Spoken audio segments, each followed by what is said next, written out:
Well, hello everybody. My name is Didi Verg and I'm the host of miraclesofmind.tv. And today we have with us our very special guest, Kaz. Hi. Kaz Riley. Hello. Nice. Welcome to the show. Thanks for coming. Thank you for having me. Let me tell you a little bit about Kaz.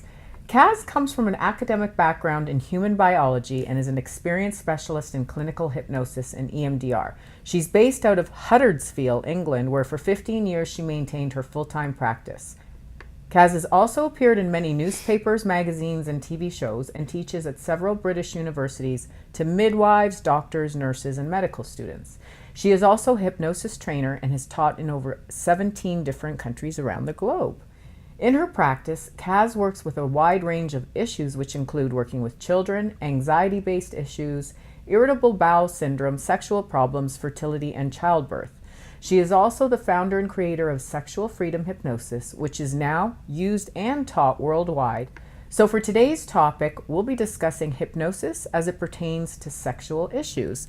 So Kaz, everybody has a story about how they got into hypnosis. Mm-hmm. So, I mean, very few people choose to. Did you choose to, or did you fall into hypnosis by some other means? I discovered it while I was at university. So I was studying applied biology at university in Liverpool in England, and actually took myself off for some counselling while I was there. And it just so happened that my counsellor was a hypnotist. Really? And how lucky were you? Absolutely. And it was just such a wonderful, life-changing experience. In fact, my hypnotist or the student counsellor actually told me that I was one of the most anxious people he'd ever met. Really? And now I'm well known for being extremely calm. So yeah, your presence is very calm. So so that's how I fell into it. After that, that's how I knew what I wanted to do, and went and trained later. But that was it for me at that point. When I went through that experience, that was all I ever wanted to do after that. And most of the hypnotists I speak to have had the same. They've had life-changing, profound experiences where they just went,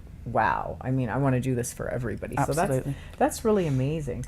So what specifically are some of the sexual issues? Because we're talking about, by the way, Kaz does everything, but today we're going to be speaking about sexuality. What are some of the sexual issues that one would come to the clinic for? I see right across the board. So things like vaginismus with women, which is like the involuntary clamping of the vaginal muscles when any penetration is tried. Anorgansmia. Orgasmia, what's that? So anorgasmia is the inability to orgasm. Okay. Which obviously it can be very frustrating for people. Things like erectile dysfunction, premature ejaculation, right across the board, all kinds of stuff really. Hang-ups, fetishes, or fetishes that have got out of hand really. Fetishes generally are okay, they're not too much of an issue. And then right the way through to things like kink-friendly hypnosis, which is not so much a sexual issue, but it's about not judging people because of their sexual kind of preferences and practices. So right across the board, all things sexual really. So you see a wide variety of things. So the first thing that you mentioned, which was vaginismus. Vaginismus. Yeah. It sounds awful, doesn't it? It sounds horrible, but so what happens is a woman's vagina, because I've heard of this, clamps down. So how with hypnosis do you facilitate some kind of like relaxation in that area specifically, or how do you do it? Well, there's many different ways. So we look at, kind of take a proper history, find out what's causing it, or if there's been a cause. And often there's a big psychological cause. So sex, unsurprisingly, lots of guilt, lots of shame that's kind of attached to that. It can be belief systems. I've had women that have just not wanted to have sex and not known how to say no, so they've clamped their muscles down. It's become a habit. I've had women that we've found out that they're allergic to latex, which can cause a similar kind of issue. Fear of pain, all kinds of things. So if we sort those issues out, and then I pioneered something called yoni-directed hypnosis. So literally directing hypnosis, because the smooth muscle in the vagina is under unconscious control, so that we can allow those muscles to relax. So rather than trying to force something, rather than using numbing creams, which is what some of the things women have been prescribed, even things like dilators, which can be useful, this is about getting people really comfortable with that so that all those muscles just relax down and the whole thing's really enjoyable and not painful anymore. So the other side of that would be men with erectile dysfunction. Yeah. So what are some of the causes Well, that are, like, let's say, not physically based? so there's obviously the physical ones, performance anxiety are the traditional ones. But the thing actually that I'm seeing at the moment is a massive increase in younger men with erectile dysfunction, which is often directly related to porn use on the internet. Too much porn? And it's too much porn, and it's what it actually leads to is too much dopamine. So it's Really? something called the Coolidge Effect, and basically what's happening is they're becoming so overloaded and so kind of dissociated from, you know, sex with another person, enjoying connection, all that kind of stuff, that when they're actually in that situation, they aren't able to get and maintain an erection. So, you know, stuff like that. It's amazing, Younger isn't men it? beware. Yeah. Porn can... One of the fastest rising causes of erectile dysfunction in young men is too much dopamine as a direct result of too much porn. So after that, it seems like a little bit of a letdown when they're with a woman? Well, they actually can't do it because They just can't do it. their pleasure response has been so numbed because of the constant novelty. Right. The you know, actually then just doesn't work in the right circumstances. And obviously, when you think about, you know, sex is a very connecting thing, and porn is a very alone thing. So, you know, they become very dissociated. Yeah. Right. That is fascinating. Do you work with couples as well? Because sometimes... What happens when the fizz is just gone? Well, can they liven that up again? They can. Yeah. I mean, it's a kind of a natural response, but often it's about communication. It's often about other things. So it's often about change, isn't it? When the fizz goes, it can be a new job, a house move, a child, you know, bodily issues. People, you know, their bodies change as they get older. All kinds of things, menopause, perimenopause, you know, the thing that they call the male menopause. So it's all about kind of reconnecting in. And we do a wonderful thing where we use something called mutual hypnosis. So we can work with couples in hypnosis together to get that connection going. And often, actually, it's not so much about sex, it's about communication. And people stop communicating, people stop talking to each other, people stop appreciating what the other one does. You know, I always say, you know, my husband brings me a cup of coffee to bed every single morning, and I make a point of thanking him for it every single morning, you know, and it's that not being taken for granted. So often it's just about reconnecting people into the connection that they have. That's so interesting. The mind is so powerful when it comes to directing our physiology. Oh, absolutely. What would be the strangest thing somebody came in for that was just like... Wow. Well, I guess there's a few. I'm trying to think of one in particular. I think the thing with that probably is that most people that come in with something sexual worry that it's strange or it's bizarre or it's weird. And more often than not, it isn't. You know, I've probably heard it before. So I think actually, you know, I think that's their fear, is that they'll come in and tell me something or ask me about something that does seem kind of really out there and bizarre, but actually that's the whole point of it's kind of acceptance, isn't it? But you know, some of the fetishes, you know, could be described as being strange or bizarre, but generally, you know, it's about self-acceptance, isn't it? So yeah, it is. A lot of people, even who come into my office, they say, "Oh, I can't believe I have to come in with this," and it's nothing that bizarre to us. Not at all. Yeah. So it's so fascinating. Now, one thing I know the statistics show absolutely that hypnosis is so effective for is infertility. So I know you're an expert in fertility hypnosis. The question I have is in some instances, are fertility issues something that stem from the mind or one's sexuality? Both. So I've certainly seen women that have had something called tocophobia, which is a fear of childbirth, that once we deal with their tocophobia are then able to get pregnant and aren't able to get pregnant before that. And did they know that they were afraid? Like, was it an unconscious fear, or was it a very conscious fear? It's just that they didn't connect the two. Conscious fear, usually. They're normally very aware of it, but they don't realise that that's causing or can be a contributing factor to their infertility.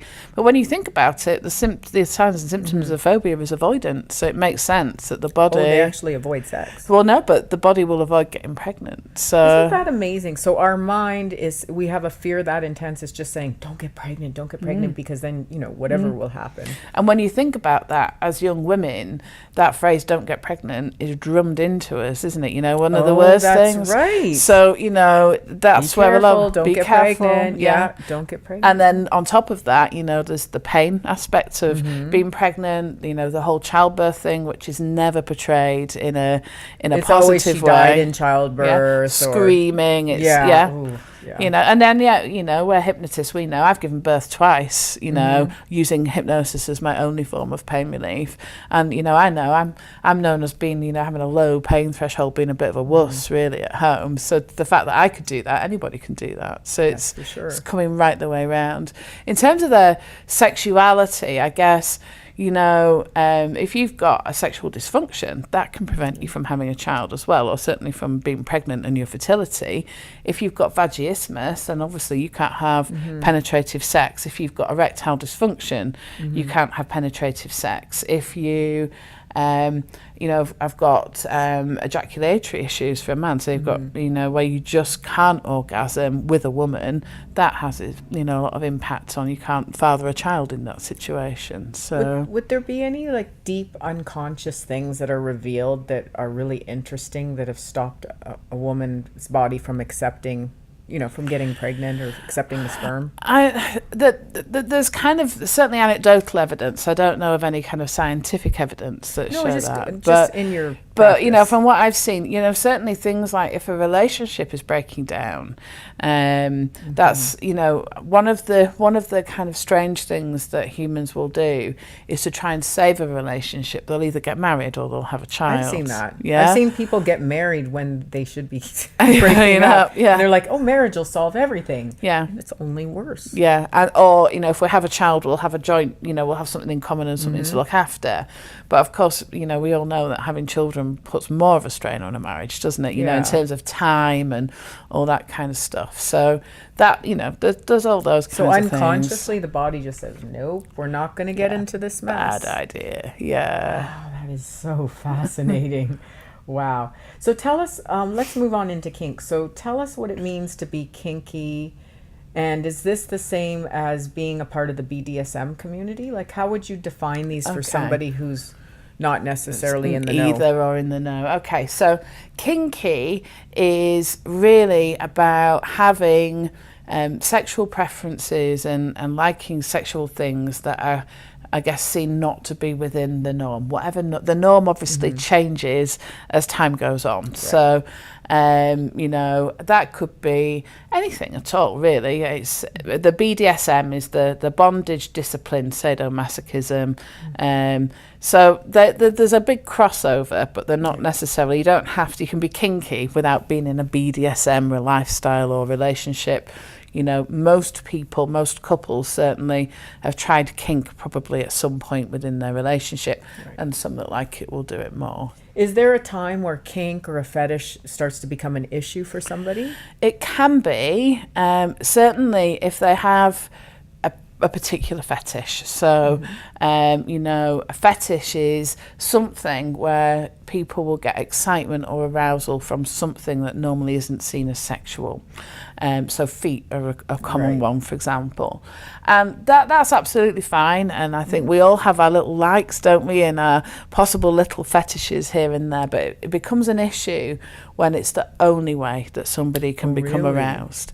So if you're then in a relationship and you can't get that arousal, you can't enjoy your partner, you can't, become aroused without the presence of that particular thing, then that obviously is where it becomes an issue. And it becomes an issue within relationships as well, because it's like, you don't want me, you want my feet. Or or honey, you wore socks to bed, how dare you? What are you trying to do to us? that kind of, it's that kind of thing. So I guess that would be very limiting, wouldn't it? So how do you help those people? Well, again, it's like a constriction in the mind. It is. It's a constriction in the mind, and it's a dopamine thing as well. So we know with dopamine spikes we get from novelty. So, again, it's something like that. But again, it's usually a disassociation of the thing that, the fetish itself, and then that a reconnection in with physical, emotion, sex, all that kind of wonderful stuff that sometimes, it just kind of gets all a bit knocked out of sync, really. Yes. So. Well, I do know with the whole dopamine thing, like we can override our natural hormonal balances in that. And with dopamine, sometimes when we're getting so used to getting such a rush from one thing, then it takes a while to acclimate back to the simple pleasures. So you have to get used to the simple pleasures that at one time, the couple would have been able to have sex for any reason, but then this whatever fetish comes in, they get a little too, I totally. But of course, now with hypnosis, one of the techniques that I was teaching today actually was what we call dopamine reset, because obviously if we reset the kind of that association, we can also start to manipulate different hormone levels and neurotransmitter levels. We know, we can, when you think about we can create feelings of excitement, we can send off adrenaline, all that kind of stuff. So we can actually make that come back sooner, but then we need to monitor it and make sure that it doesn't get offhand, with something else. All of a sudden they have a new fetish replacing the old one. Absolutely. So since we can do that with hypnosis, we can change hormone balances by creating feelings. What about the male that comes in who has low testosterone? Okay, so when we would assume that they've been checked to make sure that they do have low testosterone, and for the male that has low testosterone, a lot of that is down to diet, exercise, lifestyle stuff, all of which we deal with as hypnotists as well. Stress is a big one, confidence, sometimes, just aging will help, but, can impact on testosterone.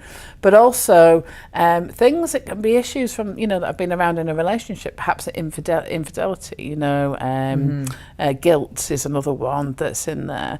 But a lot of it is just tapping people back in so that we can make them more sensitive to the testosterone that they have, or if we deal with a lot of those lifestyle issues, then obviously their testosterone goes up anyway, so we get the libido. It's normally the libido that's affected. I mean, testosterone is responsible for libido in men and women, actually. We think about estrogens, don't we, but actually it's testosterone in both of us that that drives that forward.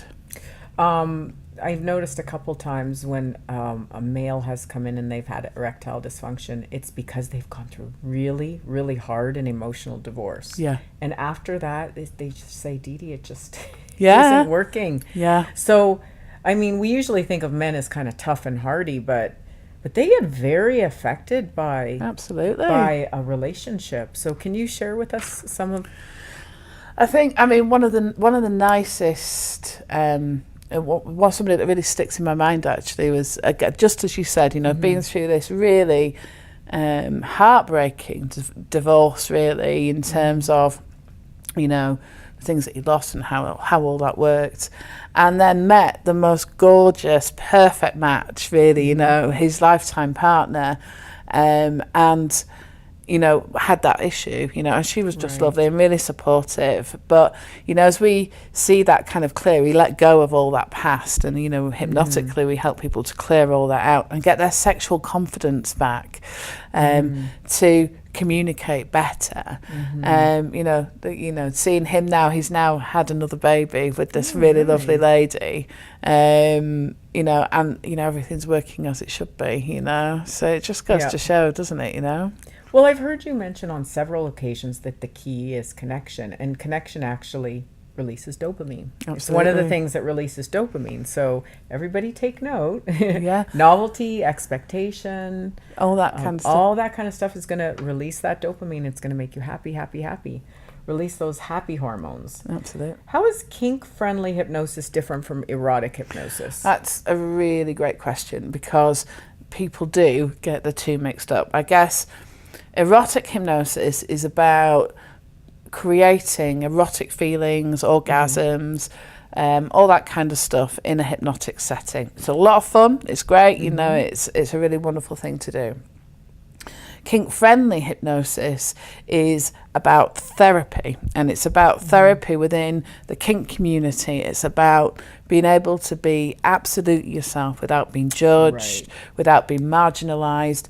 Kink phobia is rife within the therapeutic community, and people are, you know, still being made to feel like there's something wrong with them, that they're perverted, that, you know, all the things that they worry that somebody will think, and then, you know, they go for therapy and they're told that they are. And it's probably worth noting that, you know, most of the paraphilias, which are things like fetishes and things, have now been depathologicalized, so they aren't classed as being anything wrong or perversions anymore. So, I mean, there's some very obvious ones that always will be, and quite rightly so, but, you know, liking somebody's feet or whatever absolutely shouldn't be. So it's really about working in an open-minded, all-inclusive, non-judgmental way that allows people to explore their sexuality without being judged, but also allows them to just come for therapy without, you know, if they're in a kind of dominant or submissive kind of relationship, that the assumption won't be made that that's the issue, you know, that, you know, they are consenting. We check that they are, we check that it's not abusive, but, you know, it should really, it's just about being accepting. So one is therapy, and one is more about kind of doing something within hypnosis to erotically charge somebody, if you like. Okay, so my next question is, can you give someone an orgasm under hypnosis? Of course you can, and it's wonderful. Oh, so they don't even, it's all in the mind, right? Absolutely, yeah. You know, you can give somebody a physical orgasm, but you can give them also a hypnotic orgasm. So, you know, that's a great thing for couples as well. You know, it's just something that's fun to do to kind of trigger each other off. You can give them like a word. It's a great thing to learn. There's a lot of people, so this is where you get this crossover again, where there's a lot of people within the kink community that are learning how to use hypnosis with their partner for sensation play and all that kind of stuff. So, you know, yeah, but it's great, you know, if you can have more orgasms in life, life has got to be better, hasn't it? And especially that really does show that it is all in the mind. I mean, you don't even need to be physically touched, and during hypnosis you can have a complete orgasm. Absolutely. So the mind working with the body. So what are some of the most miraculous sexual miracles or transformations that you've seen as a result of your work?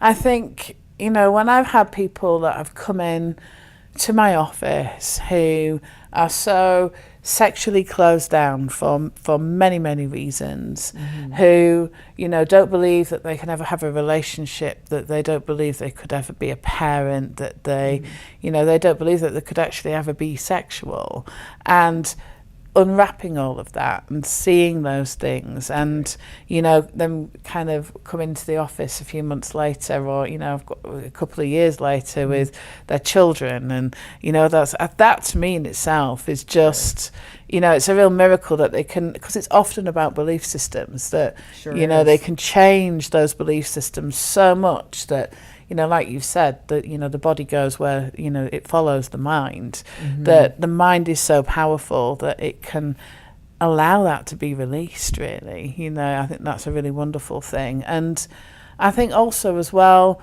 in a way, the way that the mind, you know, the way that some of these sexual dysfunctions actually happen are about protecting. And I think that in itself is quite a miracle. Protecting oneself from hurt, from pain, or even just something that they don't particularly want to do and maybe at the time didn't have a voice.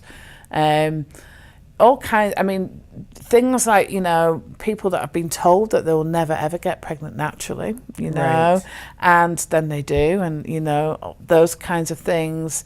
A wonderful woman that I had that had fibroids in her uterus, and we did some work with that, you know, where again she was told actually she was probably going to have a hysterectomy. Wow. You know, was desperate for a child, so obviously didn't want to do that, and these fibroids were you know, filling the whole womb. They weren't easy things to remove. Yeah. And you know, we asked her mind to shrink them, and lo and behold, they did. Really? Yeah. So you even have medical documentation of that? So yeah. That is amazing. Shrinking fibroids. There we go. Wow. So it certainly is miraculous hypnosis. It really is. We know so little about it at the moment, in terms of, even though we know quite a lot about it, I think we probably maybe know 5% of what Hypnosis in the Mind can actually do, you know. Well, my experience in having conducted these interviews with over 70 hypnotists now is, if the hypnotist is willing to go there, meaning if they believe it's possible and they direct the client's unconscious mind to do it, it actually is, right? So as a hypnotist, we're only limited by our own lack of beliefs or our own lack of imagination. And it's the willingness to try. It's the willingness to give it a go. That's the thing. Because really, what's the worst that can happen? Yeah, and the thing is, we've seen amazing things like people getting rid of breast cancer in a weekend, or exploding tumors, or it's like just miraculous things, but it's because the hypnotist dared to suggest it. In other words, they had no limitations. And some of the best hypnotists are people with no limitations. They're crazy. They'll try anything. Yeah, give it a go, see what happens. Yeah, like you said, nothing bad is going to come out of it. So if you were to leave our audience with the one thing that you would want them to realize about just how powerful our minds are, what would you want them to know? Oh, what a brilliant question. How powerful. I think we have the potential to actually, for our minds to do pretty much just about anything. And in terms of the work that I do, I think we have the power within our minds to have some of the most amazing, heartfelt, wholehearted connections that, you know, without our minds, we would never experience that. And at the very basis of that is love, isn't it? You know, and our minds give us the ability to love and to enjoy ourselves and accept ourselves, but also in other people. So I think really, if that's in terms of what the mind can do, I think you just have to look at love to understand how absolutely amazing our minds are. Amazing. Thank you so much You're for very being with us welcome. here today. That was great.